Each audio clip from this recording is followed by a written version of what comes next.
Welcome to dear students. This is video for electrostatics and this is second part. And in previous जो lecture था उसमें हम किसको discuss कर चुके हैं, origin of charge and its major properties. और वो प्रॉपर्टीज क्या क्या थी? Additive property, quantization, conservation and invariance property of charge. आज हम थोड़ा बेसिक देख लेते हैं, चार्ज की यूनिट्स वगैरह क्या होती है, उनके बीच रिलेशन क्या है, और चार्ज की एक और प्रॉपर्टी थोड़ी सी हल्की सी हम डिस्कस करने जा रहे हैं। ठीक है। एंड नेक्स्ट जो लेक्चर होएगा उसमें हम डिस्कस करने वाले हैं मेथड्स ऑफ चार्जिंग, कि चार्जिंग कोई भी बॉडी उसको किस तरह से हम चार्ज कर सकते हैं। चलो बस देखो, यहाँ पे हमारा जो पहला पॉइंट वो क्या है, units and dimension formula. First of all आपको पता होना चाहिए करंट क्या होती है, rate of flow of electric charge, right? So we can say I is equals to dq upon dt. So we can say dq equals to I dot dt या I multiply dt. So आपकी जो unit है वो क्या हो गई, I is measured in ampere and time is measured in second, ampere second, that is equivalent to coulomb. So we can say the SI unit of charge is coulomb और ampere second. और भी आप smallest unit देख सकते हो. Smallest unit क्या हो जाएगी हमारे पास में, milli coulomb, nano coulomb, micro coulomb, right. और and 1 milli coulomb is equal to क्या होता है, 10⁻³ coulomb. 1 micro coulomb 10⁻⁻6 coulomb. 1 nano coulomb 10⁻⁻9 coulomb. ये वैल्यूज आपको पता होनी चाहिए. और जो CGS यूनिट होती है उसको हम क्या बोलते हैं, स्टेट कुलोम और ESU. इसका अनदर नेम और है फ्रैंकलिन. और जो आपकी ये ESU है ना, ये चार्ज की सबसे स्मॉलेस्ट यूनिट है बच्चों, ये चीज़ ध्यान रखना. और जो इलेक्ट्रोमैग्नेटिक यूनिट है उसको हम बोलते हैं AB कुलोम. उसको हम क्या बोलते हैं, AB कुलोम. अब यहाँ पे एक रिलेशन है, इसको मैं पूरा अच्छे से आपको समझाने वाला हूँ. उसके बाद में हम डायमेंशन फॉर्मूला वगैरह देखेंगे, राइट. चलो मैं आपको पूरा अच्छे से समझा देता हूँ. देखो बच्चों, 1 कुलोम इज इक्वल टू होता है 3 × 10⁻⁹ स्टेट कुलोम और ESU. स्टेट कुलोम ESU दोनों एक ही है, ठीक है. एंड 1 EMU इलेक्ट्रोमैग्नेटिक यूनिट, जिसको अभी हमने क्या बोला था, AB कुलोम. ये होता है 3 × 10⁻10 ESU, ठीक है. कुलाम ऐसा यूनिट एंड CGS यूनिट के बीच ये रिलेशन हो गया, एंड EMU एंड ESU के बीच ये रिलेशन हो गया, ठीक है. तो यहाँ से देखो हमारे पास में क्या आ रहा है, 1 EMU इज इक्वल्स टू, मैं यहाँ से 10 कॉमन रख लेता हूँ और इसको मेंशन कर रहा हूँ मैं 3 × 10⁻9 ESU. एंड 3 × 10⁻9 ESU किसके इक्वल है, 1 कुलोम के. It means 1 AMU equals to किसके इक्वलेंट हो गया, 10 कुलोम के, राइट. ये चीज़ ध्यान रखना है. 1 EMU is equals to 10 coulomb is equals to 10 coulomb,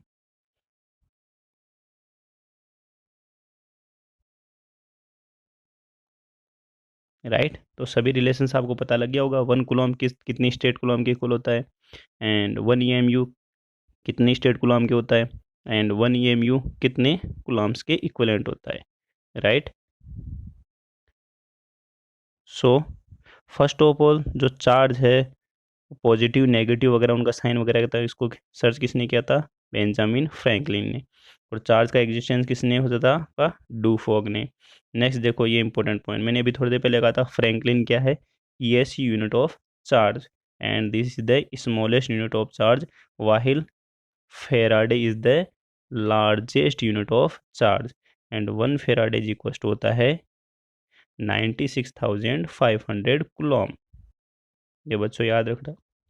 charge की जो मेजर यूनिट है वो क्या है, लार्जेस्ट यूनिट है वो क्या है, फेराडे. एंड 1 फेराडे में कितना कुलॉम इक्विवेलेंट होता है आपका, 96,500, right.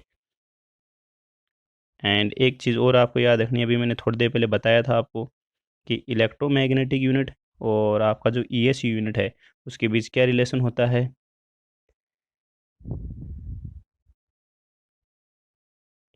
1 EMU is equals to 3 multiplied by 10 to power 10 ESU. It means 1 EMU divided by 1 ESU and it is equal to 10 to power 10। और बच्चों ये आपको पता है क्या है? ये सनलाइट की स्पीड है, बट मीटर पर सेकेंड में नहीं, सेंटीमीटर पर सेकेंड में। So we can say 1 EMU divided by 1 ESU equals to C, and यहाँ पे जो C रहेगा वो किस में रहेगा? सेंटीमीटर पर सेकेंड में, राइट। देखो यहाँ पर लिखा हुआ है ना 3 इंटू 10 अब लिखते हैं हम यहाँ पे ऐसा unit of dimension formula of charge. अभी हमारे पास में क्या आया था? Q equals to ampere into time. So we can say it is a fundamental unit and this is also fundamental unit.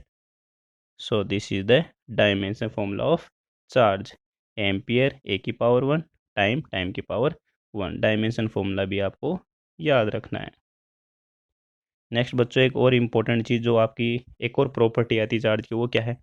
अगर चार्ज स्टेशनरी होता है तो उसके अराउंड ध्यान रखना बच्चों, केवल और केवल एक ही फील्ड जनरेट होता है और उसको हम क्या बोलेंगे? Electric field. So we can say an stationary charge produce only electric field.